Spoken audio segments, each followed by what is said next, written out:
E aí? Bacana? Hoje com mais uma história da Bíblia, né?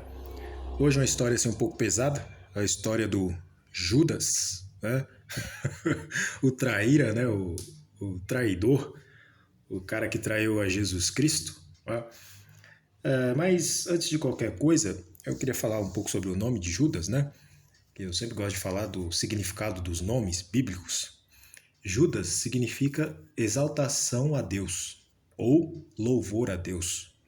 Então é um nome, de certa forma, até bacana, né? Judas. Só que, né, pelo que aconteceu aí com esse personagem bíblico, dificilmente você vai ver uma pessoa chamada Judas, né? Bom, mas o significado do nome, né, em hebraico é um significado até bonito, né? Louvor a Deus, exaltação a Deus. Bacana. Bom, então vamos à história de Judas. A morte de Judas. Essa história se encontra no livro de Mateus, a partir do capítulo 27. Tá? Quando Judas viu que Jesus estava sendo condenado à morte, sentiu-se muito culpado e foi até os chefes dos sacerdotes e os líderes religiosos para devolver as 30 moedas que haviam recebido pela traição. Bom, então deixa eu explicar aqui o contexto, né? Então, Judas, ele era um dos 12 discípulos que andava com Jesus Cristo, né? Alguns estudiosos dizem que ele se ofereceu para andar com Jesus, né? Porque naquela época era o rabi, ou seja, o mestre, que chamava o discípulo, né? Então era o rabi que escolhia o discípulo. Tipo assim, você será o meu discípulo, você me siga. Então o rabi é que fazia a escolha, né? E existe uma tradição que diz que Judas ele não foi escolhido por Jesus, né? Jesus o aceitou no grupo, né? Ele se ofereceu, certo? E aí Jesus o aceitou, né? Que tem uma parte lá que Jesus fala quando Judas chega a ele: você quer me seguir? Mas saiba de uma coisa: as raposas têm os seus covis, as aves dos céus os seus ninhos, mas o filho do homem não tem onde reclinar a cabeça. Certo? O que Jesus quis dizer com isso, com essa parábola, né? Que ele percebeu que Judas estava querendo segui-lo por interesse próprio, certo? Porque ele viu que Jesus estava famoso ali, né? Um cara que fazia milagres, né? Que multiplicava pães, né? Então, Jesus ficou muito famoso ali na região, né? Então, ele se ofereceu: mestre, eu vou ser o seu discípulo, eu sou bom, né? Deixa eu andar com você e tal. E aí Jesus responde a ele com essa parábola: você está vindo atrás de mim, né? Mas saiba que vai ser difícil, certo? Não vai ser fácil. Então vê lá, você está vindo atrás de riqueza, você está vindo atrás de status, de bens materiais, né? De exaltação própria. Cuidado. Então, Judas ele foi aceito, beleza? Então, no contexto ali, os judeus eles eram oprimidos pelo Império Romano. Então, como eles eram oprimidos pelo Império Romano, Judas entregou a Jesus também pelas moedas, né? Porque ele era mau caráter, era filho do diabo, né? E porque ele também possivelmente tinha a intenção de usar Jesus para livrar os judeus do jugo do Império Romano, certo? Porque como Jesus tinha lá os seus milagres, fazia coisas sobrenaturais, ele acreditava, poderia acreditar que, bom, se eu entregar ele para os sacerdotes lá e para os romanos para ele ser crucificado e tal, ele vai fazer alguma magia e vai estourar uma revolução e nós vamos nos livrar do jugo dos romanos, certo? Então possivelmente Judas tinha essa intenção, né? Se você analisar o contexto histórico, pode-se crer que poderia ter sido isso. E também ele fez porque ele era um mau caráter, né? Era um canalha, era um podre, um sujo, né? Um servo do diabo, certo? Tanto que ele faz aliança lá com os capetas, lá, os religiosos, né? ele faz aliança e depois ele espera que os religiosos vão apoiá-lo. É aquilo, se você faz aliança com o diabo, você acha que você vai ter moral com o diabo? Você faz aliança com os canalhas, você acha que os canalhas vão te dar moral? Os canalhas vão ter honra. Você acha que os canalhas, os podres, os servos do diabo vão ter respeito e honra por você? Vão honrar você? Sendo que eles não têm isso, eles não têm honra, eles não têm escrúpulos. Eles são sujos, eles são do diabo. Então Judas fez aliança lá com os caras para entregar Jesus e depois ele quis, não, né? Eu estou me sentindo culpado, me ajudem. Você vai pedir pro diabo te ajudar? É aquilo, o diabo, ele usou a Judas, né? Esses canalhas aí, esses religiosos, usaram Judas, né? E quando ele não foi mais útil, o que eles fizeram? O problema é seu, se vira. Ele achou que os podres religiosos iriam apoiá-lo, iriam acolhê-lo. Você acha, pô? Você faz aliança com o diabo, você acha que o diabo vai te acolher? Ele só vai te usar enquanto você for útil. Depois, pé na bunda, cai fora. É isso que o diabo faz. Certo?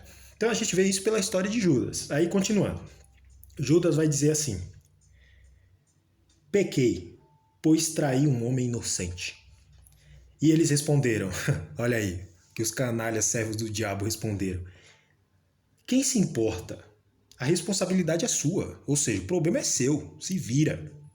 Você já fez o que nós queríamos que você fizesse. Ou seja, você já fez o que a gente queria que você fizesse, certo? Você já foi útil para o nosso propósito. Agora a gente não precisa mais de você. Então você que se dane, você que se lasque. Como diria lá na minha terra, né? Você que se lasque. Quem se importa? A responsabilidade é sua. Então ele jogou o dinheiro no chão e se enforcou pela culpa que sentiu. Então muitos aqui vão pensar, então Judas se arrependeu. Judas, coitado, né? Coitadinho de Judas. Ele se arrependeu. Não, ele não se arrependeu. Ele, no máximo, sentiu um remorso. Que é o quê? Que é a culpa. É aquela ficha que cai que quando a pessoa percebe que fez merda. Pô, fiz merda, mas ele não tinha, por ser uma pessoa perversa, um canalha, ele não tinha a índole de tentar se arrepender, se redimir. Né? Porque o que é quem se arrepende? O arrependimento. O que o arrependimento causa? Para você saber se uma pessoa se arrependeu, é a atitude que a pessoa vai ter. É só você ver a história de Zaqueu. Ele não falou simplesmente, eu estou arrependido e pronto. Ele se arrependeu e as pessoas que ele prejudicou, o que ele foi? Ele procurou uma por uma para tentar redimir ou para se desculpar ou para se redimir. Olha, eu te prejudiquei nisso, eu quero te ajudar e tal. Eu fiz isso contra você, me perdoe e tal. Ou seja, você vê que houve uma ação de Zaqueu. Isso demonstra o arrependimento. Quando há ação. Agora, quando há o blá blá blá, só falou que se arrependeu, papagaio também fala. Né? Então, o arrependimento você vê que ele é genuíno quando ocorre a ação, quando ele é acompanhado de uma ação, de várias ações, né? Ou de várias ações. Isso demonstra que a pessoa se arrependeu. Não foi o que aconteceu com Judas, né? Diferentemente de Zaqueu, não foi o que aconteceu com Judas. Judas, ele sentiu aqui um remorso, né? Uma culpa, mas ele era muito mau caráter, ele era muito satânico para fazer alguma coisa, para pedir perdão a Cristo. Porque se Judas tivesse pedido perdão a Cristo, se tivesse arrependido mesmo, genuinamente, você acha que Jesus não ia perdoá-lo? Provavelmente iria. Eu não perdoaria, mas eu não sou Jesus, né? Eu não perdoaria, mas Jesus perdoaria, pô.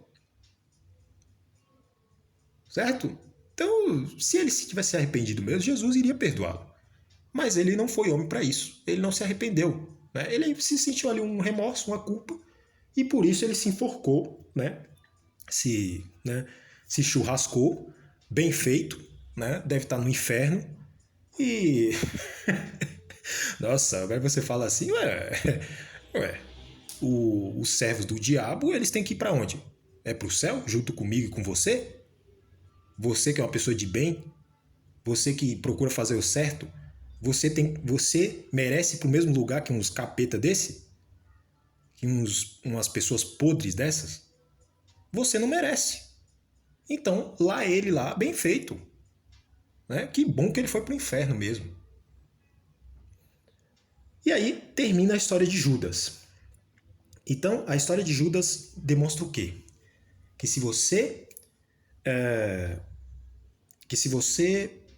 faz aliança com o diabo ou enfim, com os maus, com os malignos, com os capetas, enfim, com o perverso, com tudo que é de ruim aí, com os canalhas e tal, uma hora isso vai voltar para você. Não existe honra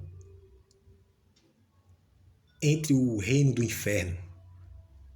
Não existe honra no reino do diabo, dos bandidos, dos canalhas. Não existe honra. Judas achou que os bandidos, né, os corruptos, os perversos iriam apoiá-lo. Você acha? Isso mostra que o diabo só quer usar você para o propósito dele. A partir do momento que você não for mais útil para o propósito maligno dele, ó, babau. Certo? Você acha que o diabo vai te acolher? Vai nessa. Então, a história de Judas é essa aí, certo? É uma história, assim, bem pesada, né? E triste, né? Mas foi um episódio que tinha que acontecer, né, na vida do mestre de Nazaré, para que o que a Bíblia, que as Escrituras, né, falaram do Antigo Testamento, viessem a se cumprir, certo? Então, o Senhor tinha que ser traído, certo? Então é isso aí. Tenha uma boa noite e até a próxima história da Bíblia. Valeu, valeu. Tchau, tchau.